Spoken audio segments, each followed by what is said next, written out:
Agora acontece o lançamento oficial da candidatura do deputado federal André Janones à presidência da Câmara.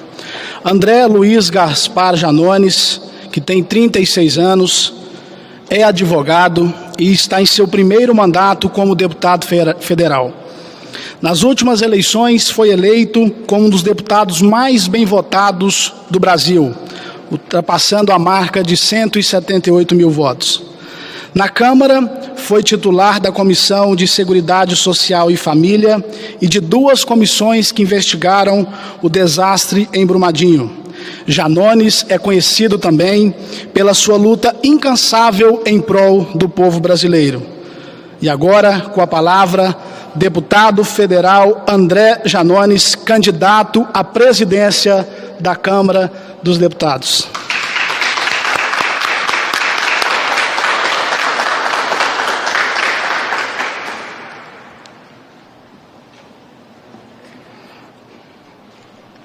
A democracia é um governo do povo, pelo povo e para o povo, do presidente americano Abraham Lincoln.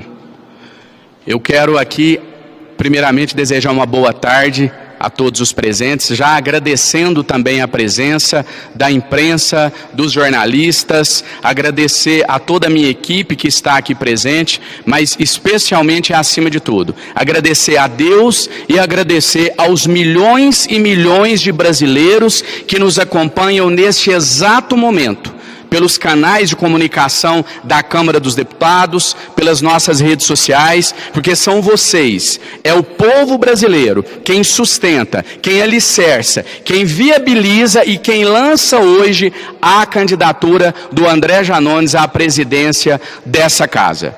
Desde que eu coloquei o meu nome à disposição, eu tenho concedido algumas entrevistas e respondido várias perguntas que se repetem, não só por parte dos jornalistas, por parte da imprensa, mas também se repetem nas ruas, se repetem nas redes sociais, e são tantas perguntas que, se a gente for responder a todas, nós vamos ficar aqui por horas e horas.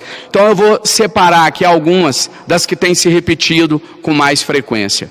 Uma das perguntas que me fazem é a seguinte: Janones, o dia da eleição será, caso você venha a vencer, ou a pelo menos chegar em um segundo turno, será um dia histórico para o Brasil? E eu tenho respondido: não. Se engana quem acredita que, para que a gente consiga chamar um dia de histórico, seja necessário a vitória no dia 1º de fevereiro.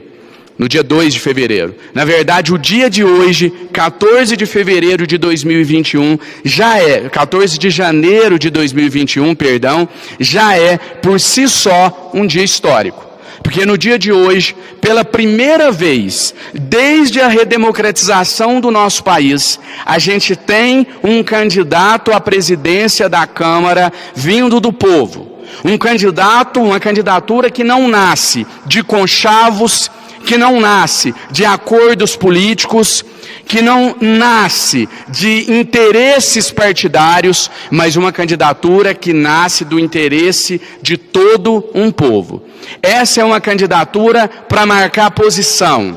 Essa é uma candidatura que medirá qual o nível de descolamento do parlamento brasileiro com o povo desse país. Essa é uma eleição que medirá até quando essa casa continuará de costas para o interesse do povo brasileiro. Também eu tenho respondido muito à seguinte indagação: você, André, tem sido um dos grandes defensores da prorrogação e da extensão do auxílio emergencial no Brasil. Foi o grande defensor para que a MP1000 fosse pautada. Infelizmente não o foi. E aí as pessoas me questionam: você, como presidente da Câmara dos Deputados, mudará o seu discurso ou terá coragem suficiente para pautar os projetos de lei que visam prorrogar e estender o auxílio emergencial para enquanto durar a pandemia?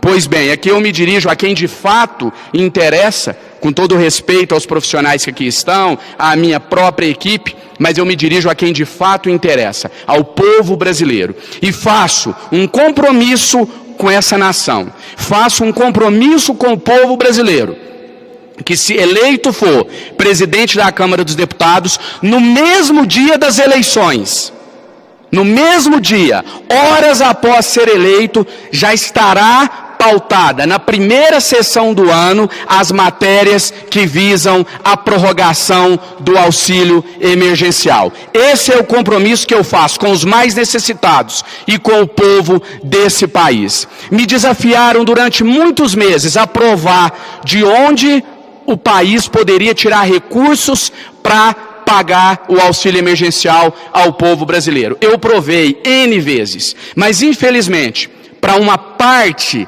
da imprensa, para uma parte da opinião pública, não é interessante mostrar que um deputado de primeiro mandato, eleito com quase 180 mil votos, lá do interior de Minas Gerais, conseguiu provar, como 1 e 1 são 2, que o Brasil não está quebrado, que é possível pagar o auxílio emergencial, até mesmo um auxílio permanente, e aí, num futuro a gente se discute os valores, mas não é interessante para essa parcela da opinião pública mostrar que existe, sim, de onde se retirar os recursos financeiros necessários para pagar esse auxílio emergencial, que nada mais significa do que conceder um pouco de dignidade e esperança ao sofrido povo brasileiro. Me desafiaram e eu devolvi o desafio. Depois de provar que tinha sim de onde tirar os recursos, ou melhor, se tem de onde tirar os recursos, encaminhei as propostas ao presidente da República, Jair Bolsonaro, que infelizmente preferiu me chamar de idiota em suas redes sociais. Não conseguiu debater, não conseguiu entrar no tema e tentou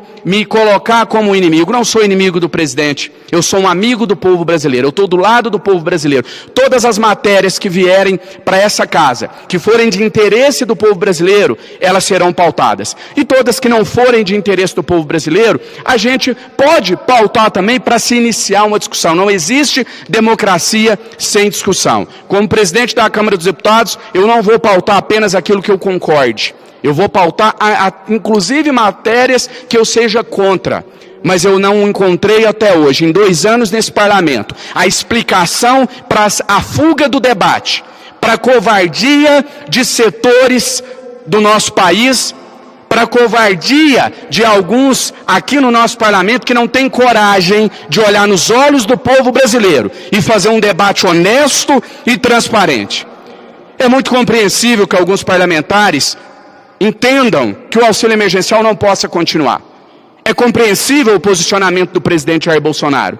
É compreensível o posicionamento do ministro Paulo Guedes. O que não é e nunca será compreensível é a falta de transparência. É a fuga do debate. Aqueles que entendem, e eu estou citando aqui o auxílio emergencial porque é isso que o povo lá fora quer saber. Essa é a causa do povo brasileiro hoje. Mas essa minha fala, ela se aplica à prisão em segunda instância, ela se aplica ao fim do foro privilegiado, ela se aplica, você pode fazer uma analogia, com toda e qualquer outra causa que o povo brasileiro aguarda por uma solução. A fuga do debate não tem justificativa. Então, os parlamentares que entendem que o auxílio vai quebrar o nosso país, que a economia não aguenta mais 3 ou 4 ou 5 ou 6 meses de auxílio, por que não debater isso no parlamento? Por que não usar a tribuna para convencer o seu eleitor, mostrar para o seu eleitor, provar para o seu eleitor com dados, como eu fiz quando eu debati no jornal Valor Econômico com um dos maiores economistas desse país, e provei que teria como sim continuar o pagamento do auxílio emergencial. Por que esses que são contra o auxílio emergencial não usam a tribuna e expliquem para a opinião pública, para a imprensa e principalmente para o seu eleitor? Olha, aqui estão as contas. O país não tem como pagar mais um auxílio. O país não tem como pagar um auxílio permanente. Por isso eu sou contra. Não. Preferem se esconder debaixo da tirania de um presidente que ignora a vontade popular. Um presidente que teve a coragem de, nos últimos dias do seu mandato, brincar com a esperança de milhões e milhões de brasileiros sem ter o que comer, sem ter emprego, sem ter renda. num jogo de poder para mostrar para o presidente quem era o mais poderoso. Falou de mim, vou pautar amanhã MP número 1000. E pautou e logo, logo tirou de pauta. O povo brasileiro não aceita mais esse tipo de comportamento. Na democracia atual não há mais espaço para um sistema em que o povo não tem voz, em que o povo é absolutamente ignorado. Sim, eu sei que se trata de uma eleição interna. Eu sei que quem decide são os colegas deputados. Mas a vontade popular, ela tem que, no mínimo, ser levada em conta. Ela tem que, no mínimo, ser debatida. E eu faço um desafio aqui para todos vocês. Façam uma enquete, presencialmente, em sites que aqui estão representados, em blogs, em canais de televisão, em canais de rádio. Perguntem ao povo brasileiro se eles querem o sucessor de Rodrigo Maia, se eles querem o candidato do Palácio do Planalto, ou se eles querem alguém como eles, vindo do povo, sem conchavos, sem esquemas, que não possui um cargo dentro dessa casa, a não ser aqueles que o seu próprio mandato lhe concede, que não tem favores de partido, que não tem cargos em estatais, que vai ter coragem, peito, para pautar aqui dentro dessa casa o que é de interesse deles. Pergunte a eles, quem eles querem ver sentado na cadeira de presidente da Câmara dos Deputados. Caso a nossa candidatura não fique em primeiro lugar, eu retiro-a imediatamente.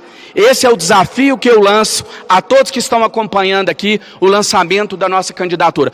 Ouçam a vontade popular, que pelo menos ela seja considerada. Não estou dizendo para transformar a eleição da Câmara em uma eleição direta. Não estou dizendo que deve-se fazer enquete para decidir quem vai ser o presidente da Câmara, não é isso. Eu estou dizendo que se fôssemos um país sério, uma candidatura hipotecada, avalizada, por mais de 11 milhões de brasileiros, jamais seria ignorada. Jamais seria tratada como uma candidatura sem relevância. Alguns insistem em fingir que não ouvem a voz do povo brasileiro. Esses ficarão ilhados, sozinhos, porque a voz do povo se fará ser ouvida, de uma maneira ou de outra, seja pelas redes sociais, seja através dos novos canais de comunicação, seja na cadeira de presidente da Câmara dos Deputados, mas a voz do povo será ouvida. No mês de setembro, no dia 1º de setembro, eu fiz uma transmissão nas minhas redes sociais, que foi simplesmente a transmissão mais acessada de todo o planeta Terra. Nós ficamos como o assunto mais comentado do mundo. Não é de Brasília, não é do Brasil, não é de Minas Gerais, é do mundo. E qual que era o tema dessa transmissão? MP número 1000. Cheguei na sessão da Câmara dos Deputados, falava-se de tudo, menos da MP número 1000. Isso é virar as costas para o povo. Isso as pessoas não perdoarão. E a resposta virá em 2022 na urna. Eu creio nisso, acredito que o povo brasileiro saberá dar a resposta. Tanto àqueles que estenderam as mãos no momento mais difícil que esse país atravessa, mas principalmente para aqueles que lhe viraram as costas. Se o mundo ouve a nossa voz, se as nossas pautas estão entre as mais comentadas do planeta, essa casa também ouvirá. Ou ela ouvirá elegendo um candidato vindo do povo para presidi-la, um candidato alinhado com os anseios do povo brasileiro, ou ela ouvirá da pior forma possível, com a resposta avassaladora nas urnas no ano de 2022. Por isso, que voltando ao início da minha fala, eu repito, esse dia já é histórico, essa candidatura já é histórica, essa candidatura no mínimo, ela vai servir de termômetro para medir qual o nível de descolamento dessa casa com o povo lá fora. É uma pena que estejamos em plena uma pandemia, senão eu não tenho dúvida que milhares de pessoas estariam aglomeradas aqui. Tenho muito orgulho de dizer que essa candidatura não é uma candidatura minha. Ela sim é uma candidatura que pode ser justificada sob a ótica popular. É a candidatura que o povo pediu. É a candidatura que as pessoas, que o brasileiro... Muitas pessoas me questionam, a pauta da nossa campanha a pauta é o povo. Muitas pessoas, às vezes, acusam de demagogia, de sensacionalismo, de populismo. O que é povo? Defina povo. Povo é quem tem que acordar 4 horas da manhã para tirar uma ficha para o filho poder consultar no médico.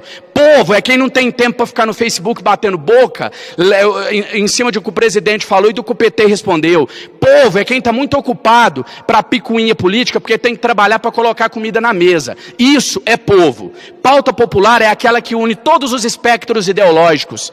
A MP1000 foi a maior prova delas.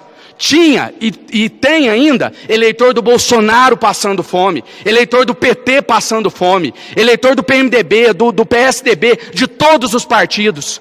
Está na hora dessa casa ter um presidente alinhado com os interesses do povo brasileiro e não com cartilha ideológica, nem da direita, nem da esquerda. É conversa fiada, a fala que a gente tem ouvido aí na grande mídia. Não temos opção, só temos 2 candidatos. Mentira! Uma mentira hipotecada por uma parte da mídia que tenta limitar a candidatura da Câmara dos Deputados a 2 nomes.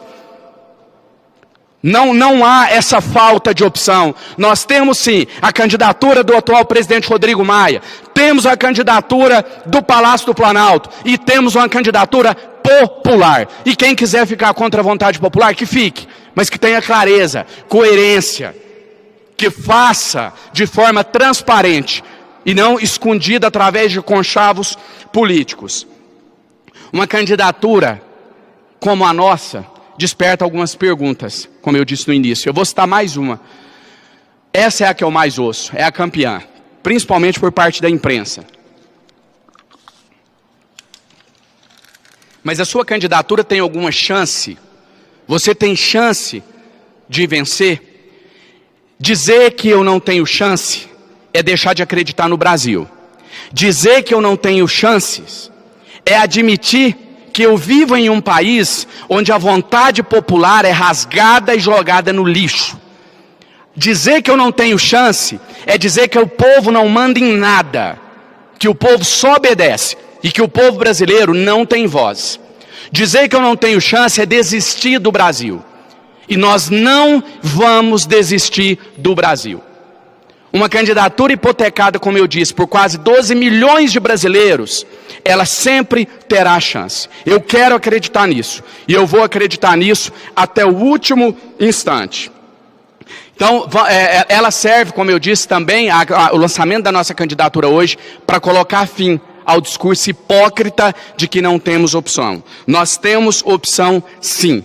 E se a gente fosse um país sério, eu tenho absoluta certeza que essa candidatura jamais seria tratada como uma candidatura irrelevante. Jamais seria menosprezada por alguns poucos, é verdade, alguns poucos setores, mais até no meio político do que por parte da imprensa. Então, feito esse desabafo, eu quero aqui agradecer a presença de todos, agradecer àqueles que estão dando o devido espaço à nossa candidatura e dizer que aqui tem um cara batalhador do povo que não desiste e que nós vamos lutar até a última instância para devolver o Brasil ao povo, para devolver o nosso país aos brasileiros. Nós não vamos desistir. A nossa luta está só começando. Essa candidatura, repito, é um marco histórico. Pela primeira vez, o povo disputa a presidência da Câmara dos Deputados. E agora sim, para finalizar, eu quero dizer 2 coisas rápidas. Dizer que essa eleição será a eleição da traição. Isso mesmo, a eleição da traição.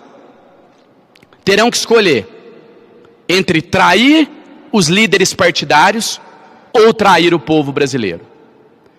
Quem optar pela segunda opção, que arque com as consequências, porque elas virão, e virão nas urnas. Eu acredito e tenho fé em Deus que isso acontecerá. Acredito que a gente está em um momento de transição, de amadurecimento da nossa democracia, e o lançamento dessa candidatura firma as bases do que a gente acredita ser um regime realmente participativo, democrata, né, no verdadeiro sentido da sua palavra. Finalizo o meu discurso, finalizo o lançamento dessa candidatura com as palavras do saudoso e eterno Belchior, palavras imortalizadas na voz da nossa igualmente eterna Elis Regina, quando ela diz: é você que ama o passado e que não vê que o novo sempre vem. O novo tem nome e sobrenome e ele está chegando para disputar a presidência da Câmara dos Deputados. André Janones. Muito obrigado a todos vocês.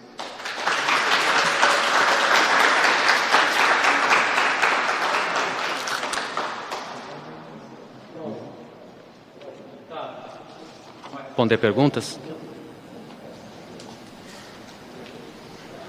Obrigado, deputado. Obrigado a todos. Neste momento, a gente vai abrir a pergunta para os jornalistas. Podem ficar à vontade, o deputado está à disposição para responder a todos vocês.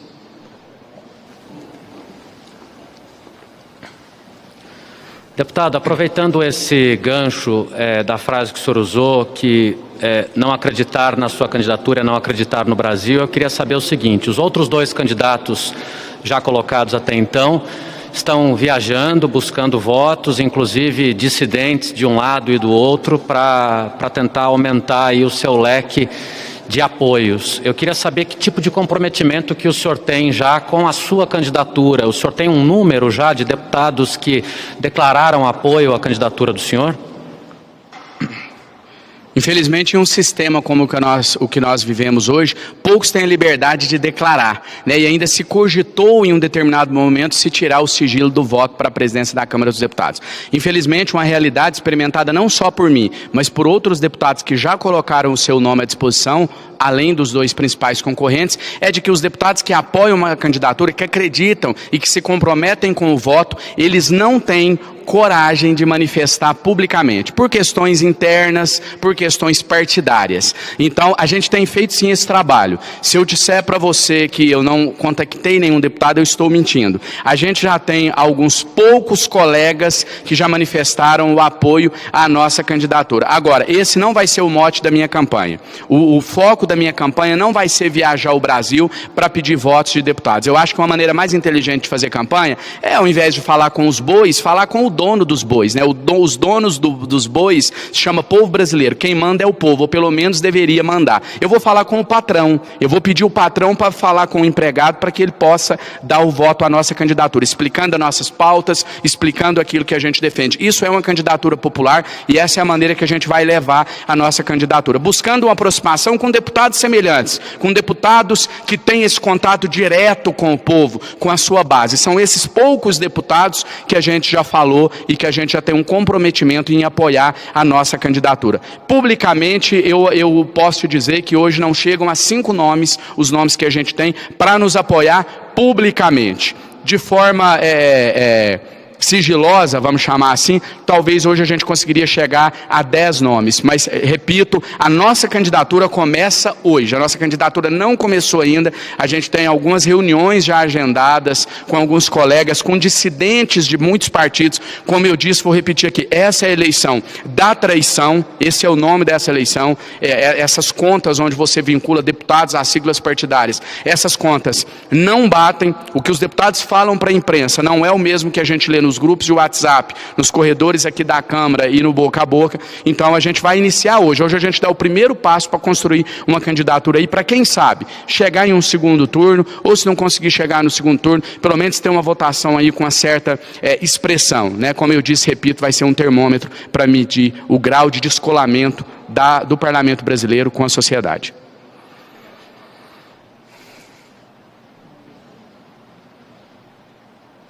Deputado, boa tarde. Boa tarde. Já sabendo desse apelo popular aí que o senhor vê nas redes sociais, meu nome é Lian, sou do portal de notícias Na Rua News. Eu gostaria que o senhor falasse para o povo que te ouve nesse exato momento, qual a sensação, já que o senhor fala tanto no povo, né? Qual a sensação que o senhor tem agora, sabendo dessa sua biografia de infância, biografia sofrida, doída, na raça, tem milhares de pessoas te ouvindo, te vendo agora, qual a sensação que o senhor tem de falar para todo mundo que te ouve agora, que te escuta agora, que te vê agora nesse momento, de falar assim: eu lancei a minha candidatura à presidência da Câmara dos Deputados para ser um marco na história do Brasil? É um momento único, um momento marcante na minha vida. Eu acho que é um momento, me desculpa aqui talvez a ousadia do que eu vou dizer, mas eu acredito sim que é um momento marcante para a democracia brasileira, para o nosso país, porque você pode analisar aí as candidaturas de todas as eleições praticamente de presidente da Câmara, você nunca teve uma candidatura de fato popular, uma candidatura que fosse desenvolvida junto aos anseios da população. Então é um momento marcante, é um momento de alegria, um momento de felicidade por a gente ocupar esse espaço, mas ao mesmo tempo eu te digo que há uma ponta de tristeza, há uma ponta de decepção, quando eu vejo um parlamento virar as costas para o povo a que representa.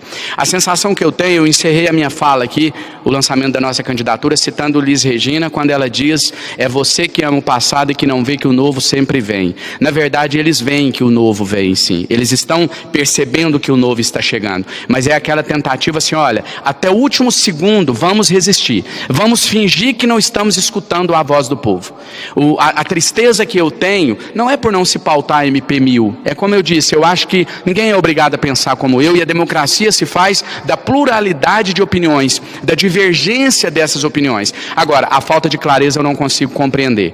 Eu não consigo compreender porque os parlamentares que são contra determinada matéria simplesmente não pautam aquela matéria, utilizam a tribuna, mostram os fatos e provam para o eleitor dele, olha, sou contra por isso, por aquilo. Então, eles estão em uma ilha, eles estão ilhados, eles estão fingindo que não percebem o que é opinião pública, eles fingem que não percebem o clamor popular, eles fingem que não ouvem a voz do povo, mas eles ouvem. Essa é uma falsa impressão disseminada no nosso país, a voz do povo não é ouvida, ela é, mas eles fingem que não estão ouvindo. Tivemos uma grande renovação aqui no parlamento, e eu acredito que nas próximas eleições, caso a Câmara insista em caminhar na direção contrária à vontade do povo brasileiro, eu acredito que a renovação vai ser ainda maior. A velha política, o que é velha política, nova política, né? Pegou-se o hábito no Brasil de, o que é ruim chama-se de velha política, o que é bom chama-se de nova política. Velha política para mim é ignorar a voz do povo. Nova política para mim é fazer política junto com o povo. Nova política não é necessariamente votar uma matéria porque o povo quer, mas é votar, ou se não votar, justificar, ser transparente. As redes sociais nos possibilitaram isso, e eu acredito que esse é o futuro da política no nosso país. É essa política cada vez mais intimista com a sociedade, cada vez mais intimista com aquele que é. Como eu disse, às vezes parece uma frase tão populista, mas nada é do que é a realidade, e às vezes dói ao nosso ouvido quando a gente diz, vou falar com o patrão e não com o empregado. A gente precisa entender a mentalidade, que o povo brasileiro é o patrão, que ele é o mandatário, né? E quem manda, na verdade, é o representado, jamais o representante. O representante tenta fazer o melhor para os representados. Então essa é a sensação de que a gente está caminhando, de que a gente dá um passo adiante, mas sou totalmente consciente das dificuldades, sou totalmente consciente da improbabilidade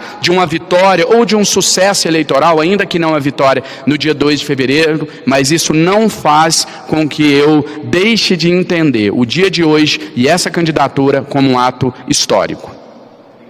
Nada.